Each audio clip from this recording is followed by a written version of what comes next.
Today we'll be talking about the Spanish Empire, as well as unpacking the theory of European absolutism. And so this is a time of religious and economic instability. And yet King Philip of Spain ruled with a strong hand. And The Prince is a guidebook for how leaders can gain and keep power. Written in 1532, the book deals with politics at a time when Italian city-states were dominated by ruthless leaders and power struggles. Machiavelli urged rulers to use whatever methods were necessary to achieve their political goals. The Prince wasn't based on high ideals, but on the reality Machiavelli saw around him. The 26 chapters of The Prince cover everything from how to appear to be compassionate to advice on selecting a political staff. According to Machiavelli, the three main qualities a prince should possess are the abilities to act boldly, to protect his power, and to appear unwavering while being flexible. At certain particular moments, which he calls the founding or refounding of a regime, you will need a leader with exceptional intelligence, with the intelligence of a Lincoln, with the intelligence of a Washington, with the intelligence of a Bonaparte. Machiavelli stressed two sets of attributes for the prince. One was very colorful. He used the image of the fox and the lion. The prince must have the ability of the fox to find the snare and the courage of the lion to drive off the wolves. In order to maintain his state, a prince is often forced to act in defiance of good faith, of charity, of kindness, of religion. He should not deviate from what is good, if that is possible, but he should know how to do evil if that is necessary. Machiavelli advised rulers to retain their power by any means necessary, which meant being ruthless, calculating, and unhampered by morality. Many see these lessons as a guide to becoming a tyrant, and many rulers use them this way. Machiavelli is very clear that the end is what counts. He says this in a number of places, and it seems to us a very tough argument. But one man's tyrant is another's fearless leader.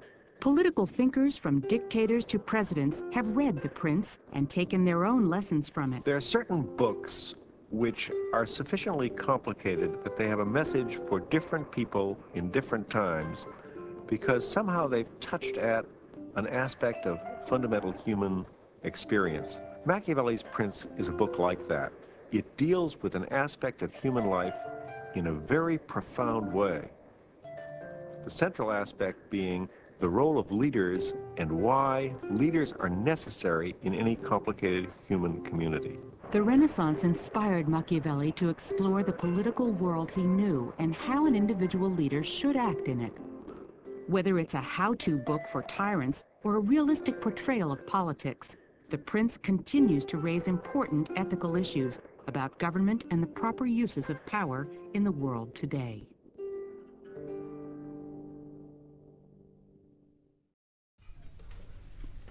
first off, I want to talk about King Philip II.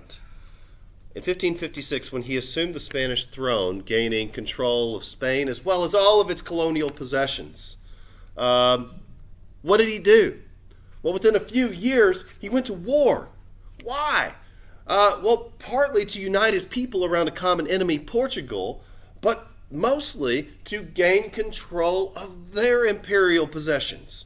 During his rule, gold and silver was flowing from the Americas and made Spain extremely wealthy. And so remember the theory of mercantilism, the wealthiest country is the most powerful country. And that was proving true here in Philip's Spain.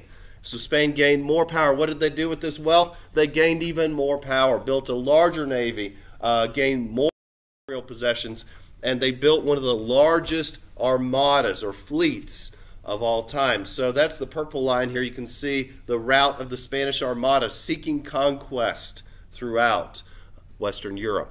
And all the purple possessions were into the territories of this King Philip, this absolute. So here's a painting of King Philip riding atop a horse, feather in his cap, with an angel behind him. So look at that. This king wanted to be seen as connected with the divine. You know, the angel is blessing King Philip.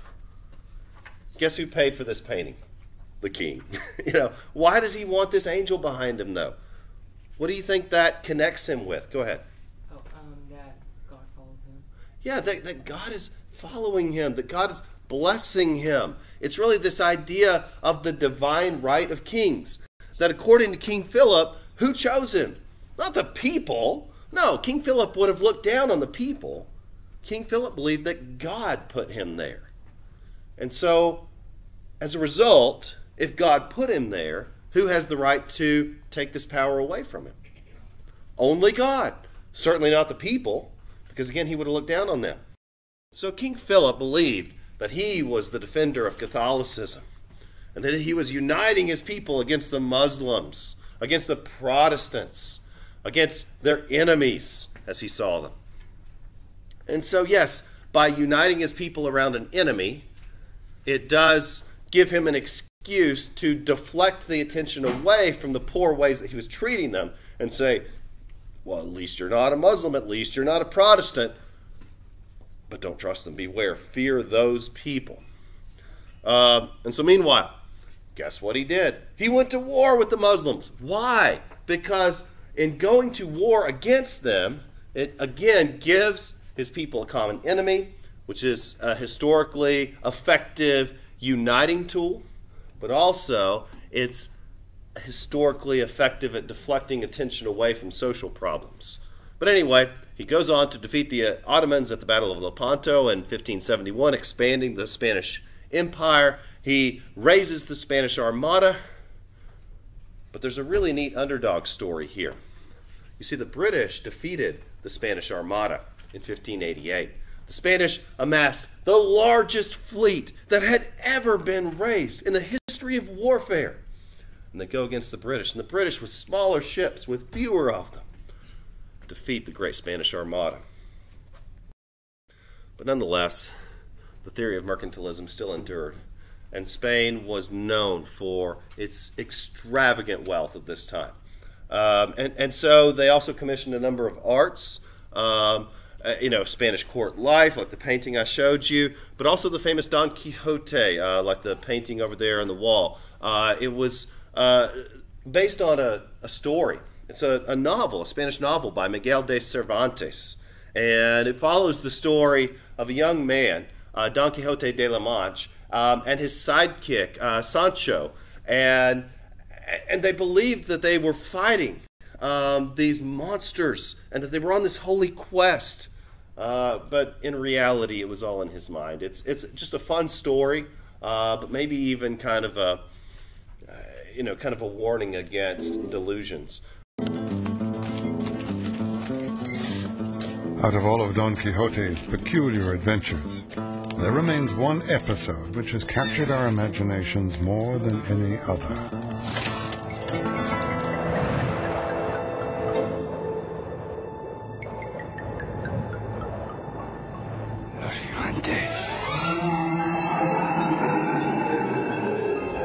Sancho, ahí los gigantes. Look there, Sancho Panza, and see those wild giants, with whom I intend to do battle and to kill each and all of them.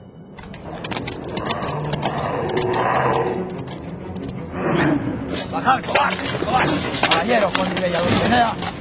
Viles cobardes, viles cobardes. ¿Cuándo podremos dejar de aventuras? Prometeo. Caballeros con mi bella Dulcinea.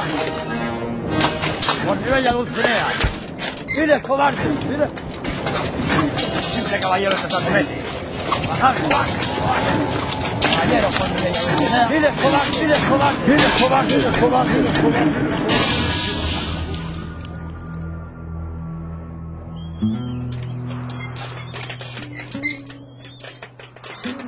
As usual, things don't turn out the way our knight intended. But even though he ends up bruised and battered, his defeat is not what we remember about Don Quixote's joust with the windmill. My mother and father were never educated a day in Italy or here. They were some unkind, person once said, illiterate in 2 languages. And I got to be governor of the state of New York with no friends, no money, not particularly bright either. By working hard, being lucky, being in the right place. There's no telling a guy like me that Don Quixote was crazy. Maybe he missed the windmill, you know, maybe he needed a little more time. But if you don't try, you don't succeed.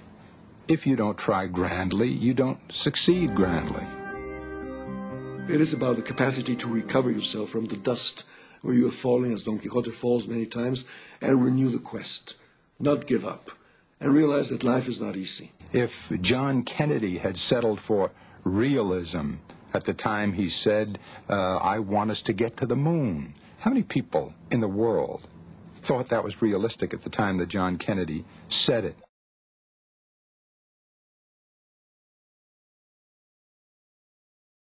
But I love that painting by Pablo Picasso.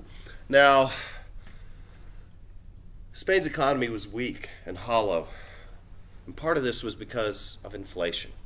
You see, constant warfare is effective at uniting people, is effective at deflecting from social problems, but it creates a number of problems. Number one, war is the most expensive undertaking a country can do, and it causes inflation because it causes the value of goods to be hyperinflated, meaning things get more expensive because things get more scarce.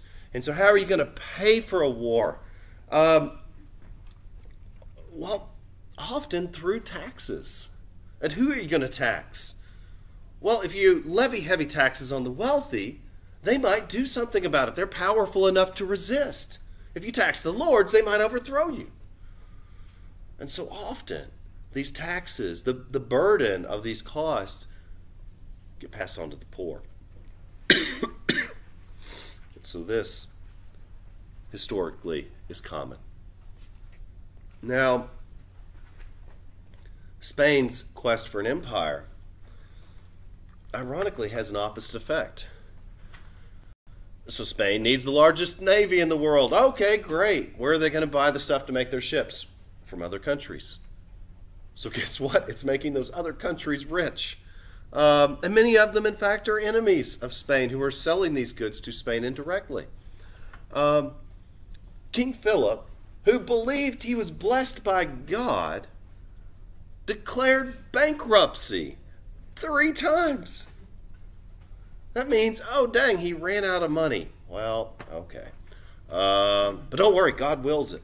And so his just constant warfare, his extravagant spending, were just terrible for Spain. And so meanwhile, what happens when a ruler is weak or when an empire is hollow from within?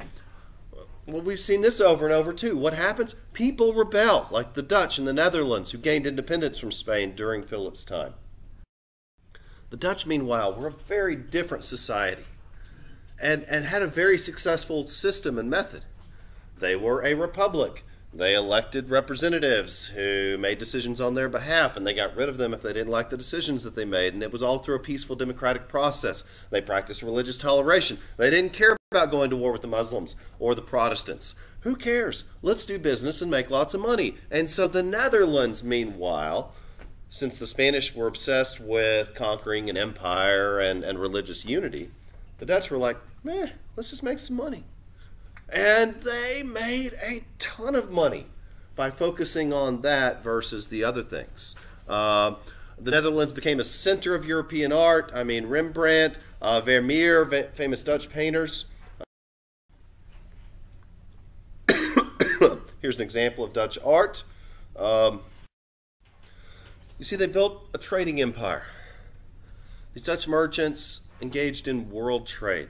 They had the world's largest trading fleet. While Philip had the world's largest military fleet, the Dutch were like, you know what? We're going to build business ships. We're going to engage in commerce. And we're going to make lots more money than you guys. And so the financial center of Europe shifted from Italy over to the Netherlands because these people became the wealthiest. But I want to talk about this theory of absolutism. You see, these rulers, like King Philip, believed that The only way a society could function is if a wise ruler oversaw them and they had absolute power. That God chose these leaders. And that's the idea of the divine right of kings. That these kings represented God on earth. And they would even point to Romans chapter 12, which says that God put this ruler here to reward the good and to punish the evil. And so rulers are God's business according to these kings. And that's the theory of absolutism, that the people themselves are incapable of self-governance, that they need beneficent overlords to tell them what to do.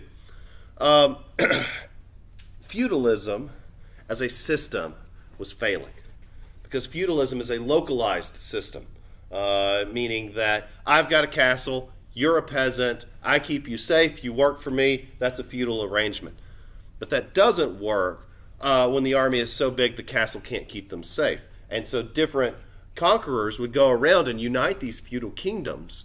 And that's the process that led to the rise of nation states. And also the rise of cities. You know, you've got Venice is a rapidly growing place with lots of jobs due to the growing economy. I'm a peasant. Castle life is not for me. I'd rather go live in a city. And so people are leaving their feudal manners and they're going to cities. And also the church. The church was the unifying political institution in the Middle Ages.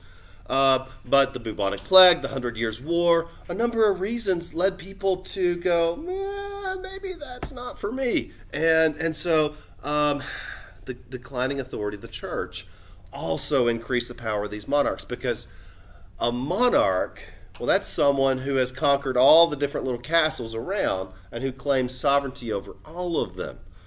But of course, they're claiming that as absolute power. So the 1600s is called the time of the upheaval, where many of these monarchs are conquering all the little different feudal castles and increasing their own power.